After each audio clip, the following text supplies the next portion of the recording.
Hello, and welcome to Nightmare Masterclass.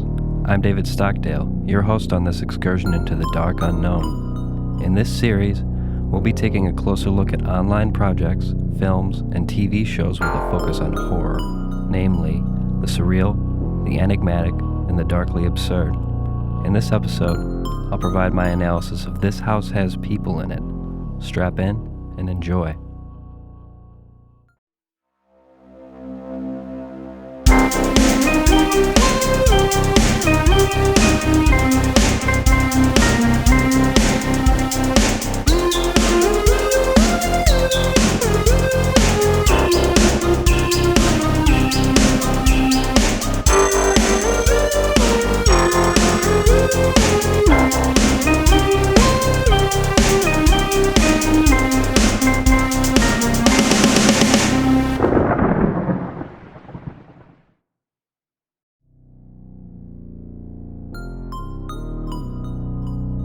This House Has People in It is a short video presented on Adult Swim's infomercial blog. It was created by comedians Alan Resnick, Dina Kelberman, Robbie Radcliffe, and Ben O'Brien, along with other collaborators as part of the comedy and video collective Wham City Comedy. This short depicts an apparent supernatural event, i.e. a girl Madison phasing through the floor of her family's kitchen. This occurrence sets off a chain of events that causes Madison's family to panic. The video itself is a little under 12 minutes long, but additional hidden gems can be found on the AB Surveillance Solutions website. Do a little digging for yourself and you'll find that what we have here is a multimedia art project, and it's a behemoth. Including text files, images, audio, and video, there are at least 2 full hours of material to examine. In terms of narrative, we can best describe This House Has People in It as the story of a family that slowly begins to unravel for reasons that aren't quite clear to the viewer. Each of the characters, Tom, Madison, Anne, Jackson, Grandma, and the Repairman, act in ways that indicate their grip on reality is loosening. Moreover, certain enigmatic figures lurk throughout the story, only creating more confusion as to what exactly is happening. First and foremost, I have to give credit where credit is due. Nick Nocturne of the Nightmare YouTube channel gave an outstanding analysis of this material shortly after it came out. If you haven't already watched this video, I strongly urge you to do so. Link in the show notes. Many of the connections I make in this video would not have been possible if not for his insight. I also have to give credit to everyone who participated in the subreddit Surveillance Solutions. And I would be remiss if I didn't mention the massive Google Doc created to track all information related to This House Has People in It. Over these past few months, many people have worked together to scrape through all of the material for any possible clue as to what's going on. There are a lot of compelling interpretations. Now, I don't profess to have all the answers, but I do think my interpretation of this work is unique, and I believe it answers some questions that have not yet been fully addressed. It is my opinion that the answers to This House Has People in It are contained within the material. There is a clear, if bizarre, explanation to all of the anomalies that occur throughout the story, though that explanation may not be in line with our own version of reality. After all, this work does contain many elements associated with alternate reality gaming. Is it a stretch to contend that the events of This House Has People in It occur within an alternate universe? A universe that perhaps operates a little differently than our own? Nick is spot on about perception being a major theme, and we'll discuss how that relates to my analysis later on. I believe that everything that occurs within the universe of This House Has People in It happens for a specific reason. Moreover, despite appearances, I believe there is a narrative consistency within the universe. Let me just talk about what to expect from my analysis for a minute. If you are here for quick and easy answers as to what is happening in This House Has People in It, you're not going to find that here. You're never going to find that. If you don't have time to get into the weeds with me on this, that's totally fine. Close out of this video and come back to it when you do have time, if you're so inclined. But if you think you're entitled to a quick explanation about this densely layered multimedia masterpiece, I want you to think about why you have that expectation. Is it because other films and TV shows have trained you to expect immediate gratification? I want you to think about how such expectations are influencing your life in other ways. I think the piece is complicated and extremely detail-oriented for a reason. I think this work is challenging you to pay attention and be mindful of what's happening around you. It doesn't spoon-feed you what you need to know. It makes you work for it. That's actually part of the meaning of the piece. A note on genre.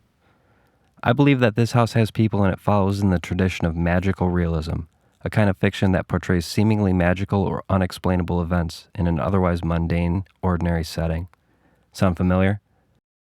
Authors such as Franz Kafka, Jorge Luis Borges, and Gabriel Garcia Marquez have made this genre notable in a literary context. But filmmakers have dabbled in magical realism as well. I also contend that This House Has People in it is what literary film and art theorists might call didactic. It is a work designed to impart information, advice, or some doctrine of morality or philosophy. More on that later. For the purposes of illustration, Kafka's The Metamorphosis is an apt parallel. In The Metamorphosis, Kafka's protagonist, Gregor Samsa, finds himself inexplicably transformed into a bug. As you might expect, this is a very distressful event in Gregor's life, and yet his family and work colleagues view it mostly as an inconvenience. To the reader, Gregor's transformation is completely unexplainable, and indeed, it never is thoroughly explained in the novella. It's just something that happens, kind of like how Madison inexplicably phases through the floor in This House Has People in it.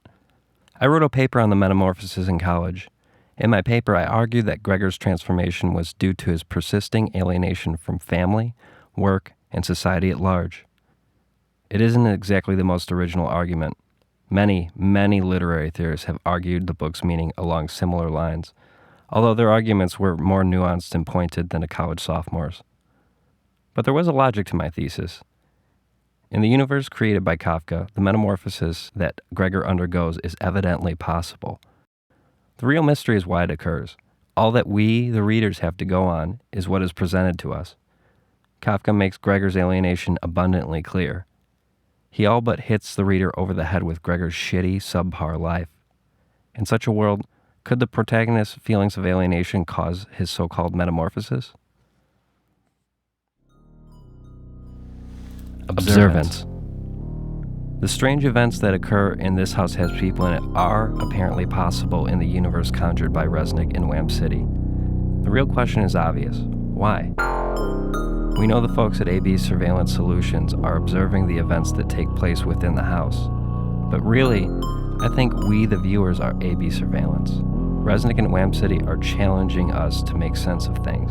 The family members are consistently referred to as subjects. Resnick is trying to give you an empirical view of them, at least to the extent that such a feat is possible. He's asking you to observe this situation from a dispassionate perspective, and people have done that. In fact, someone took the time to put all of the material in chronological order, complete with voiceovers for the text files. That is quite a feat, and it must have taken hours. In my notes, I have a link to this video. If you want a more complete picture of the events that transpire in this universe, watch this in its entirety, and be patient. I have, and the picture that the creators paint is disturbing, at times humorous, and seemingly nonsensical. But in order to understand the work, I think you have to take what happens at face value. You have to view each of the family members as the subject of a study. I promise if you do this, the nature of the study will become clear.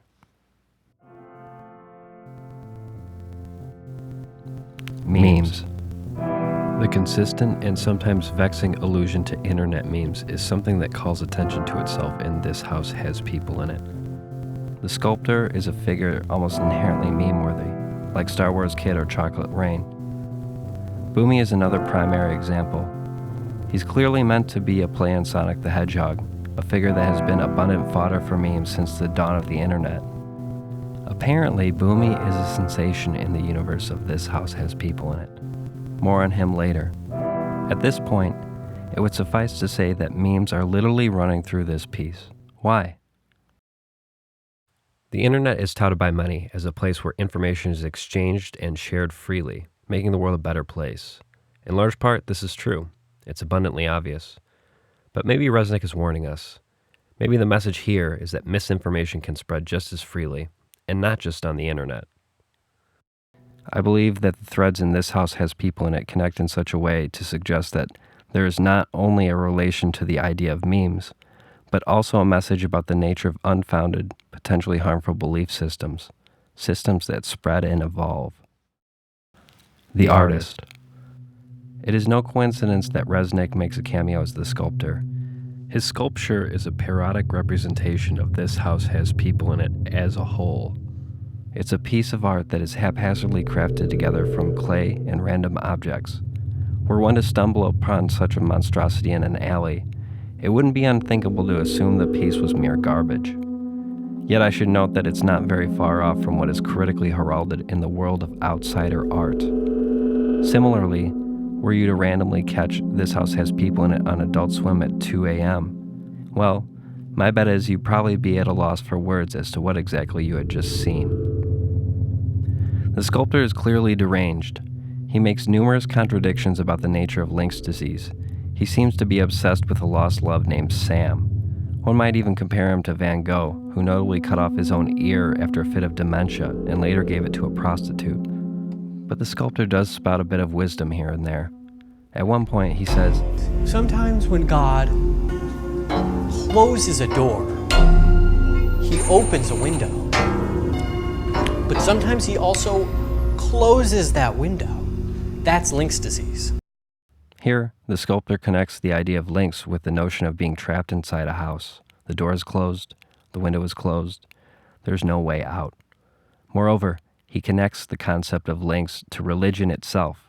After all, God is the one closing the doors and windows. God is the one trapping you. Later, the sculptor addresses Sam and says, "Maybe people make mistakes and they end up in a private prison that they don't want to be in for years, and they get Lynx disease." Again, the sculptor draws the connection between Lynx disease and being trapped. Only this time he uses more extreme language. He connects the illness to the concept of imprisonment. But instead of placing blame solely on God, the sculptor chalks it up, at least in part, to his own mistakes. He was in a private prison of his own making. The sculptor makes an interesting analogy. He alludes to the basement of a house being the foundation, just like his cardboard serves as the foundation for his clay sculpture. We can possibly infer here that this is a reference to the basement in the family's home. Later, the sculptor carefully puts the sculpture on a piece of cardboard and continues using the analogy of the house, saying he's returning it to its home, its foundation. Let's talk about the sculpture itself. Now, you could say the sculpture is a piece of abstract art, subject to the perception of its viewer. You might discard it as a heap of garbage created by an insane person. You might think it's a breathtaking work of genius. This is all in a sense valid, but I believe the sculpture also serves as a commentary on the structure of the entire piece.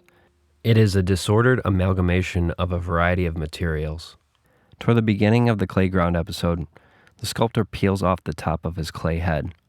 Later, he hits the top of the head with a hammer. He subliminally indicates what he is doing. He is destroying the viewer's mind. He's manipulating it like a piece of clay. And from the demented mind of the artist comes a physical manifestation of his own madness. Keep this in mind because it will become relevant to my analysis later on. Family matters. Let's take a look at the family. Tom and Ann are some seriously neurotic people, and based on screen time, it would seem that the children in this house are rather neglected, if not physically, then certainly emotionally. Take notice.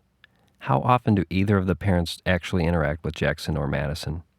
If the tapes are any indication, it's a surprisingly small amount of time. And when they do, it's usually negative attention. Ann is continually harsh with her daughter Madison. Madison, I don't want to embarrass you in front of the rest of the family, but your bathroom breaks are becoming very problematic. Are you checking your phone on the T? We have 2 new members of our household, and that means that we have to be more aware of how we share the space. Using your tea time to look at the internet is very unhelpful and also unsanitary. Remember that Lynx disease spreads amongst the family like a fire. Notice how controlling Ann is with her daughter in this clip. Hell, She's timing the poor girl's bathroom breaks. Is this a home or a prison? Madison, I found cigarettes underneath the gazing globe in the backyard. I'm going to give you the benefit of the doubt this one time and assume they are not yours. But if I ever find cigarettes in this house, I am going to come down on you like divine wind.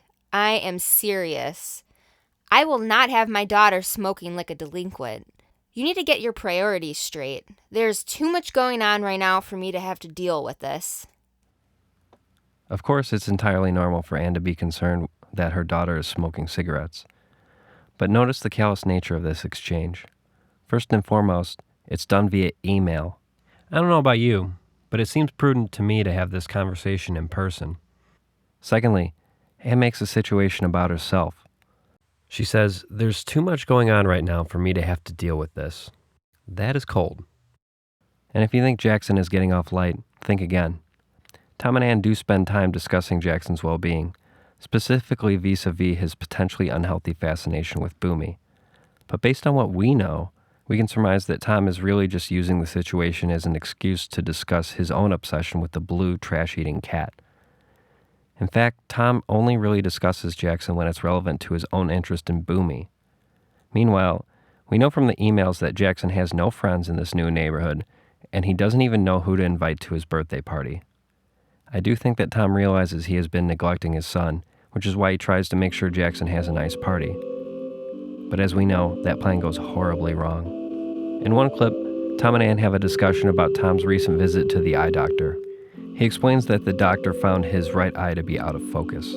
When Anne asks if he needs glasses, Tom responds that his left eye has been compensating, and the doctor has surmised that it isn't yet time for glasses. Anne recognizes this for the bullshit it is, and presses him further. We then find out that Tom doesn't want glasses because he thinks they'll make him look old. Tom rejects the premise that he needs glasses for reasons primarily related to his own vanity. His outright rejection of Western medicine is meaningful here. It seems he literally has a blind spot when it comes to recognizing what's best for his well-being. This could also be an allusion to the fact that the family has a blind spot of their own. They cannot see that Lynx disease is made up. They cannot see that it's a fiction, one filled with numerous contradictions. And really, would they want to know? If Lynx isn't real, it would mean that the family has been acting completely insane for no good reason. It would mean that time and effort have been put into avoiding an imaginary danger. The sculptor notes that his clay is from a prison yard. In my opinion, this is an allusion to the fact that many felons are converted to some type of fundamentalist religion or ideology while they're in prison. People are susceptible to faith-based beliefs when they're in a bad place, whether physically, emotionally, or both. Based on what we know, we can surmise that the family isn't exactly in a great place emotionally. This makes them more susceptible to Lynx disease. Their minds are like clay. Back to Tom and his glasses. He's concerned that glasses will make him look old. There is a dissonance between the family's general concern for their collective well-being and Tom's strange obsession with youth. In this clip, Tom temporarily becomes helpless on the floor. It kind of seems like he wants to be a baby. Earlier we see Tom secretly trying on his son's clothes. Aside from being out of this world creepy, this action also points towards the idea that Tom yearns for a simpler time in his life. A time without the various pressures of adulthood, but the manner in which he acts out this yearning is utterly bizarre. Tom is aware of this to some degree, which is why he generally keeps his activities a secret. Instead of talking about his anxieties in a direct way, he continually represses them, and he's not the only one. When Madison begins sinking into the ground, Anne tells Jackson to keep all of the guests outside. She wants to keep this situation in the family. She doesn't want outsiders to know about their little problem. I think this repressive impulse is emotionally damaging, not only to Madison, but to the entire family. Based on certain email messages, we know that this is a blended family. Jackson is Tom's son, and Madison is Anne's daughter. The baby is Tom and Anne's first child together. Like the sculpture, Tom and Anne have patched together their family from unrelated parts of others. What happened to Jackson's mother? What happened to Madison's father? Death? Divorce? We don't know. It never comes up. They kind of remind me of another certain TV family, one that is perhaps the most notable blended family in TV history. There is one important parallel that I want to discuss when it comes to the Brady Bunch. Do we ever really find out what happened to Marcia, Cindy, and Jan's father in the Brady Bunch? Do we ever know the fate of Greg, Peter, and Bobby's mother? One indication is a scene from the pilot episode. Mike Brady notices that his son, Bobby, has put his mother's photo away. Mike asks his son why, and Bobby replies that he thought Carol might not like it. Mike implores Bobby to put the photo back and lets him know that he should never forget his mother. The distinction here is that the Brady Bunch was idyllic and relatively healthy from an emotional standpoint. Hey, who's that woman on the photo above Jackson's bed? It's not Anne. It's not Madison. I think it's his mother. But it seems she has blacked out eyes. She's dead. And take note, directly after the central video, Subject 3, prone in kitchen floor, Tom is trying on Jackson's clothes. And guess what? The picture isn't there. Did Jackson put it away, just like Bobby tried to in the Brady Bunch? Perhaps Jackson believes that the memory of his mother is causing problems in the house. And just maybe he's correct about that. Here's an open question. Where's the R? The birthday sign in the living room is missing an R. When Nick posted his video, Alan Resnick himself commented. He said, "Find the R." There are a few theories about this. Note in certain email exchanges Madison's reluctance to call Tom Dad, despite the fact that this is clearly how he'd prefer to be addressed. She already has a father, and it's not Tom. Maybe Anne's ex-husband cheated on her. Or maybe he left her. We don't really know. But here's a question. What's going on with all these dog figurines? There are dog figurines pretty much everywhere in the house, mainly in the living room. Whatever the nature of their split, perhaps the dog imagery is Anne's way of reminding herself that men are dogs. I've always found this to be a strange saying, considering dogs are usually quite loyal. I think the creators are exploring this dichotomy in an interesting way. Resnick used some compelling imagery in the additional material from his previous infomercial feature, unedited footage of a bear. There was a man stuck in the floor. One compelling interpretation of this is that the man is the protagonist's ex-husband, and the imagery represents his looming presence in the protagonist's psyche. Well, and this house has people in it. We know there's a hand coming out of the wall in the basement. We know that two men appear mysteriously behind some trees in the backyard. It happens so quickly that you have to go frame by frame to even notice. Who are these men? What is that hand? I think it's a representation of Anne's ex-husband. In one phone conversation, Tom alludes to a picture frame that he needs to fix. Remember when Tom said, "Look, if I can't see something on a screen, I'll just zoom in." Take a look at this picture in the family's living room. What is that? Is it an R? What is it covering up? I think it's a picture of Madison's dad. I think R stands for repression, and Tom is trying to get Madison to repress the memory of her real father. He broke that picture frame so he could slip an R in there to block the picture of her real father. Tom wants to be the only father figure in her life. This is by no means definitive, and I'll discuss another theory about the R later on. But you have to note that there is a consistent tension in the house, a psychic pain that ruminates throughout the whole piece. They never talk about it, but it's there. They are all demonstrably repressed. And here's the thing about repressed emotions. They tend to come to the surface one way or another.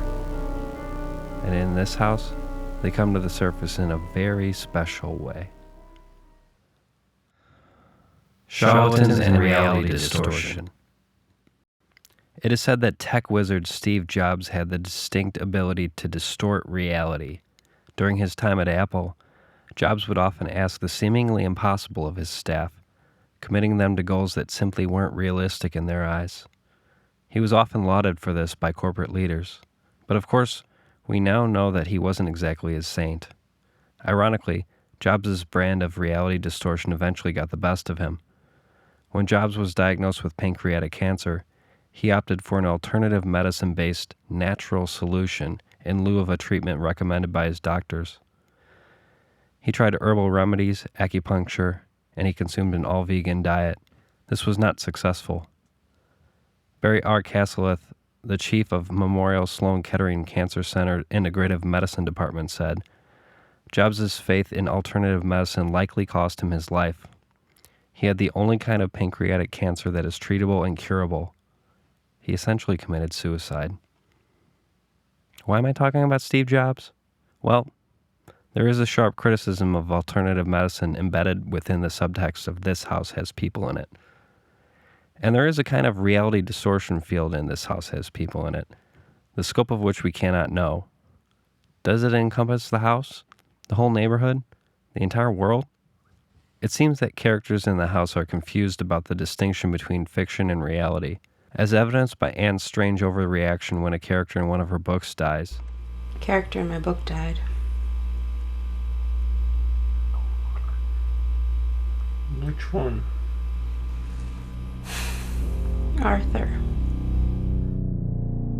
Perhaps Anne has that kind of reaction for a legitimate reason. Perhaps within the confines of the house, there is no difference between fiction and reality. Maybe the entire idea of fiction is just not a thing in this version of reality. Maybe she perceives everything she's reading as completely real.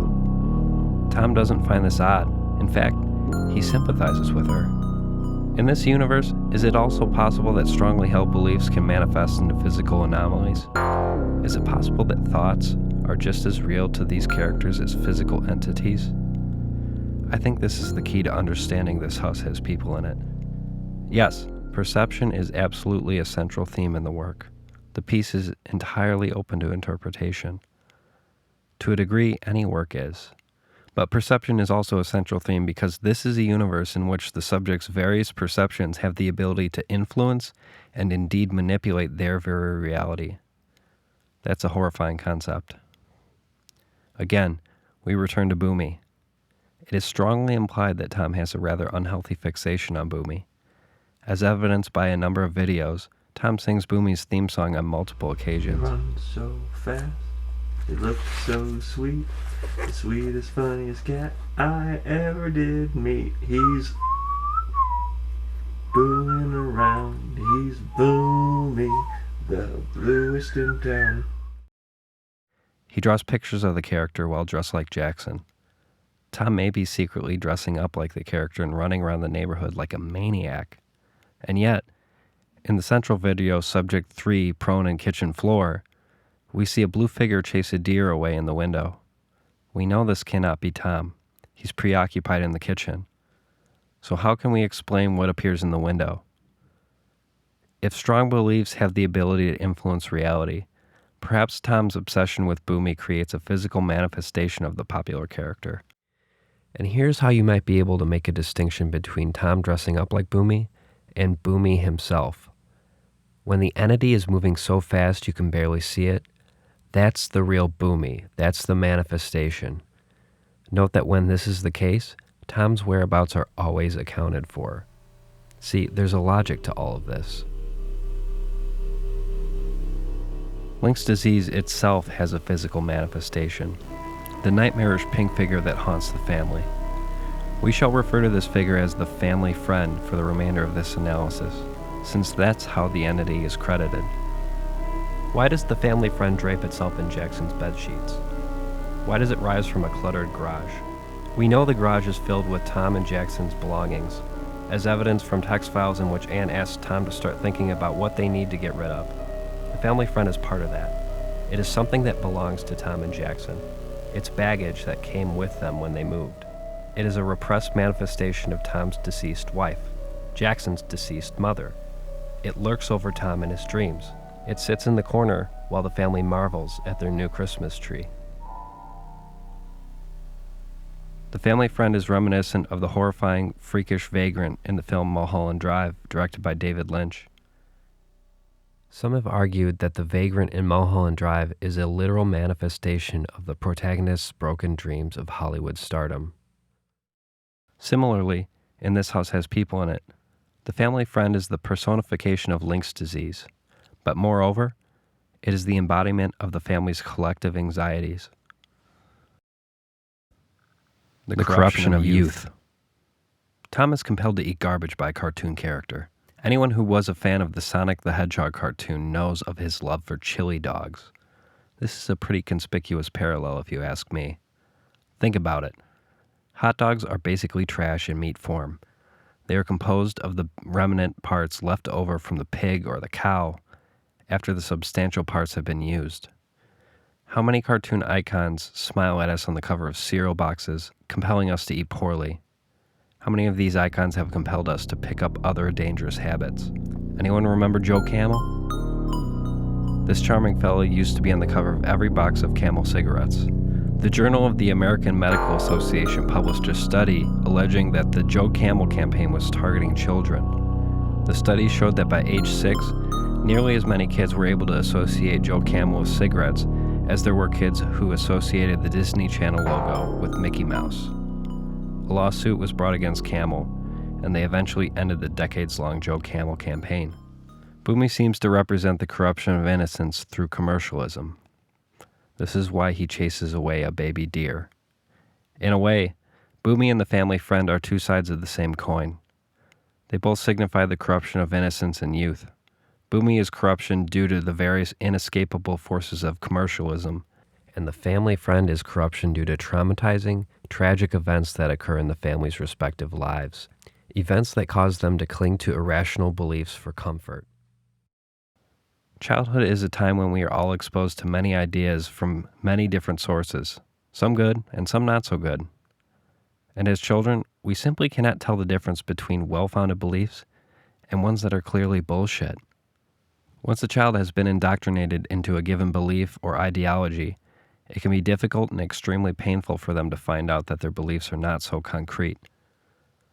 Some children are able to eventually escape their parents' dogmatic belief systems, and unfortunately some succumb to it and go on to have children of their own. The cycle continues. In the main video, we see the baby crawl away as Tom and Ann attempt to save Madison. Ironically, this could be the best possible fate for the baby. Maybe the poor thing will find a sane family. But alas, we can note the baby's presence later in the storyline. God bless America. The piece seems to be, at least in part, a criticism of American culture. There's a close-up in the main video of Tom holding what appears to be a Bible, and Jackson holding a football. They're an all-American family with Christian values. Ask yourself, viewers, what's crazier than believing in a disease that doesn't objectively exist? How about encouraging your kids to participate in a sport that has been known to cause severe brain damage? How about a religion based around a man sent on a suicide mission to die for the sins of humanity?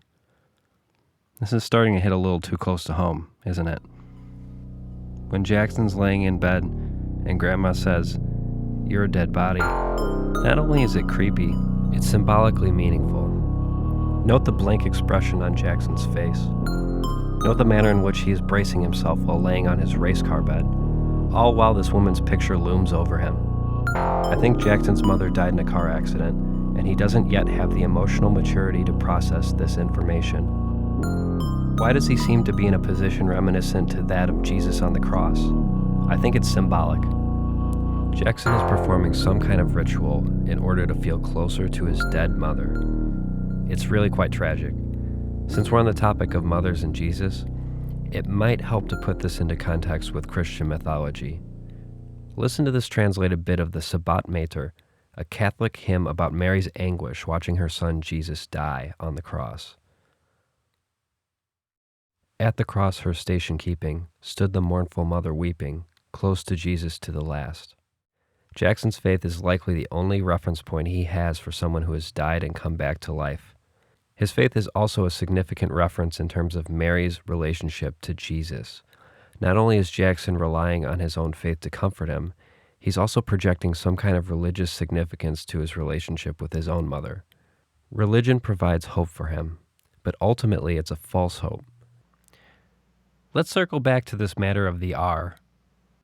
Could the R stand for run for office? There's a note on the fridge that says, run for office. Now let's ask ourselves, which character is most likely to have political ambitions? Salute the flag! Salute the flag! Salute the flag! We are bloody, but we're punching and kicking. We're a family. No matter what anyone says, love each other through grinding teeth. That's our strength. That's our bond. Feel my hands are on fire. The notion of this man garnering any sort of political influence is truly horrifying. While it seems unlikely that Tom could ever convince anyone to vote for him, is it really that unthinkable considering our current situation in the United States? Now the poor guy, you got to see this guy. Oh, I don't know what I said. I don't remember. He's going like, I don't remember. Oh, maybe that's what I said. This was 14 years ago. They didn't do a retraction. Now, listen to this discussion about China. They're planning a high-speed rail between LA and Las Vegas. The Chinese are. How about that? We're planning it, not the Chinese. No, they're out. It's a state-run Chinese company. It's making our railroad. Well, I mean, you don't see. Guess they make everything else. We also have an email exchange between Tom and Madison in which China is again referenced. Now, what's going on in this clip?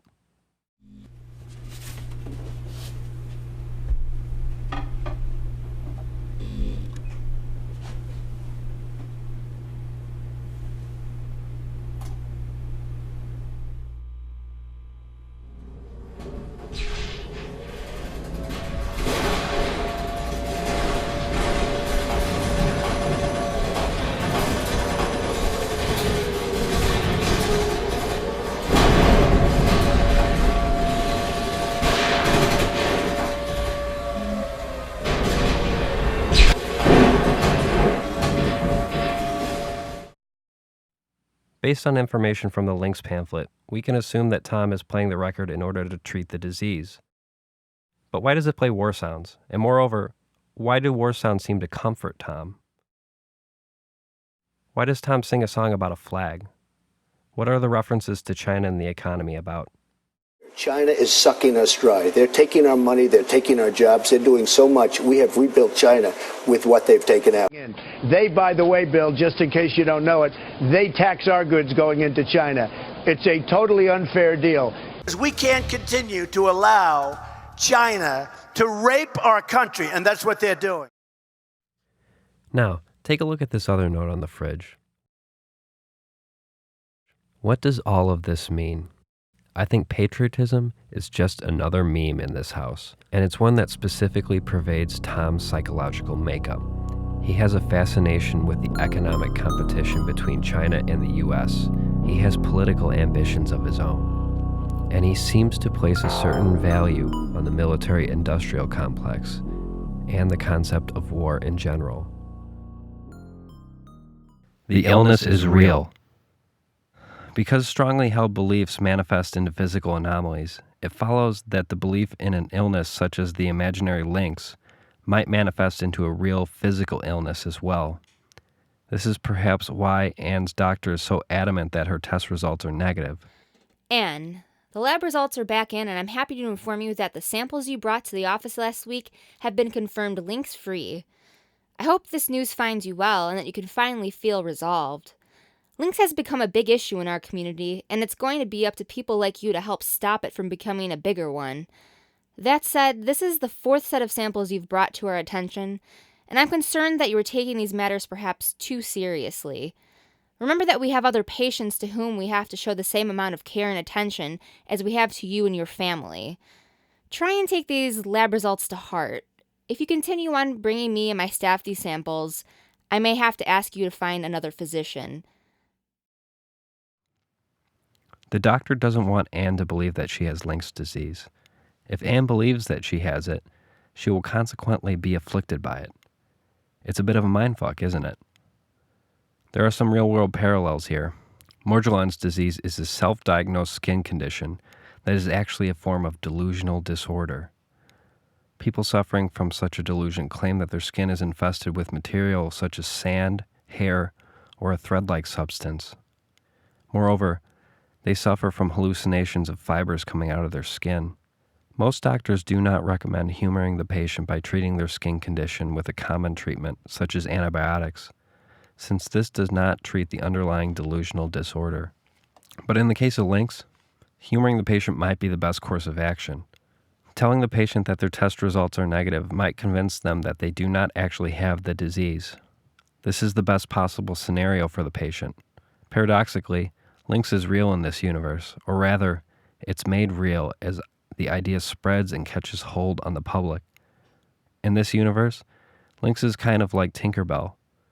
In Peter Pan, the fairy Tinkerbell is revived from near death by the belief of the audience.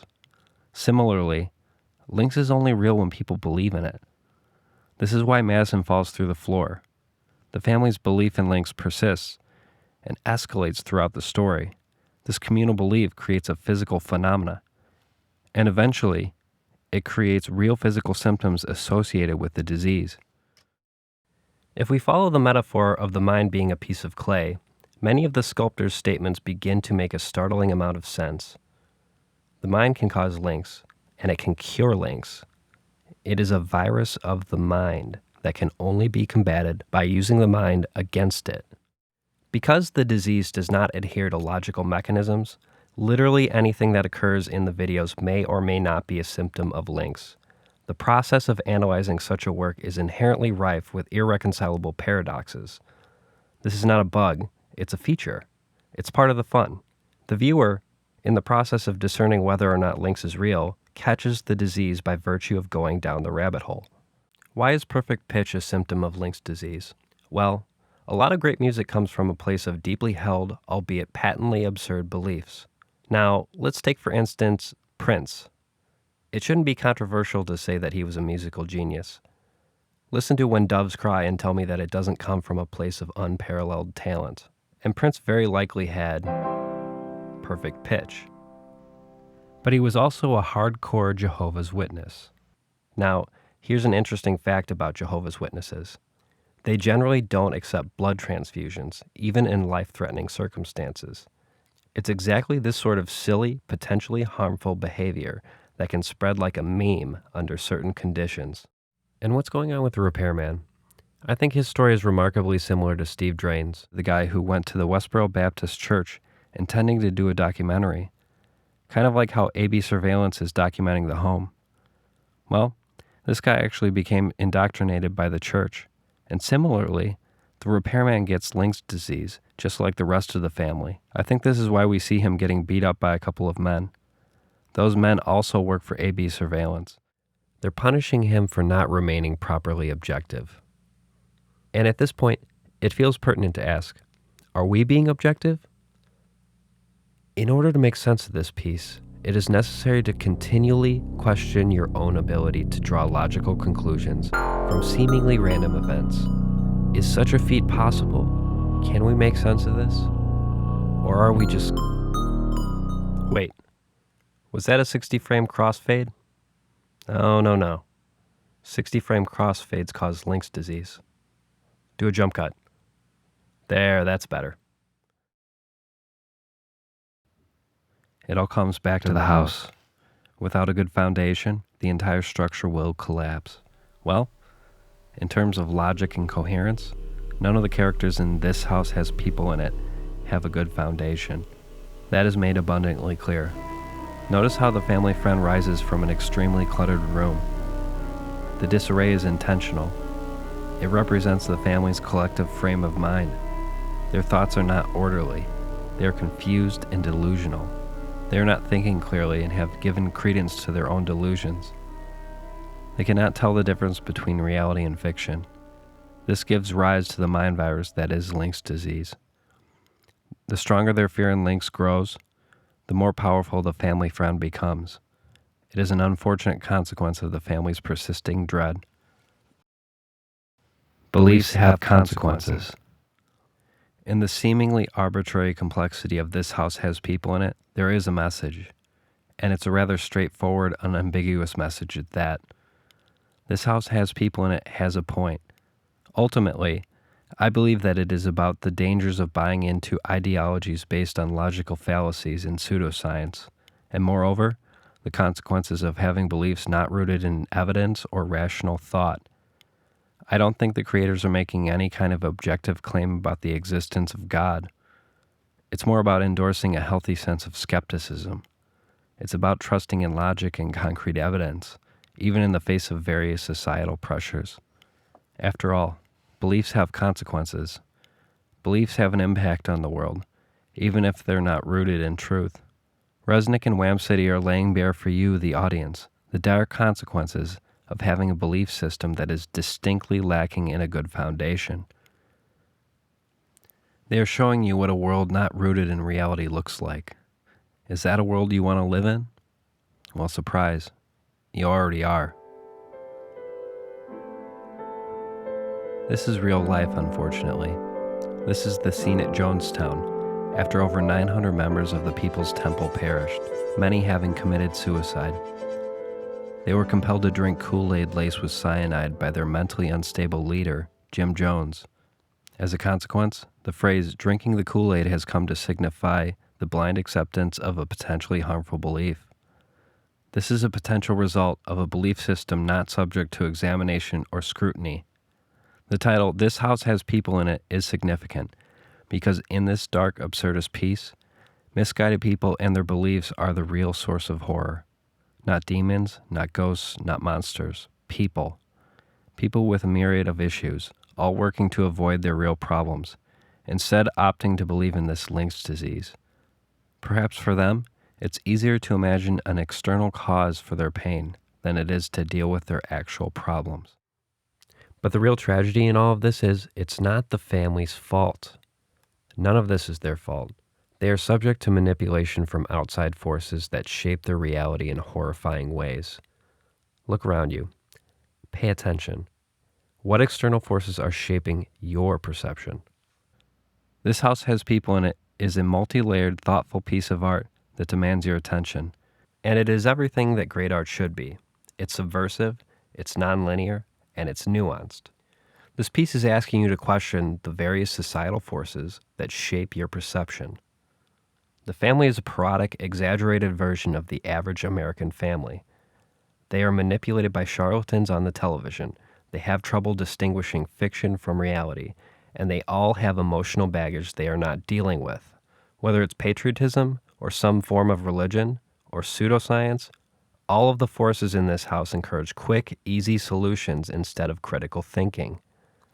The piece is about how various aspects of society shape people's perceptions, and sometimes drive them to behave in an insane manner. That wraps it up for this episode of Nightmare Masterclass. In our next spooky lecture, we attempt to solve the mystery of what happened to Brendan Fraser's acting career, and this one gets dark. Join us next time, and thank you for watching.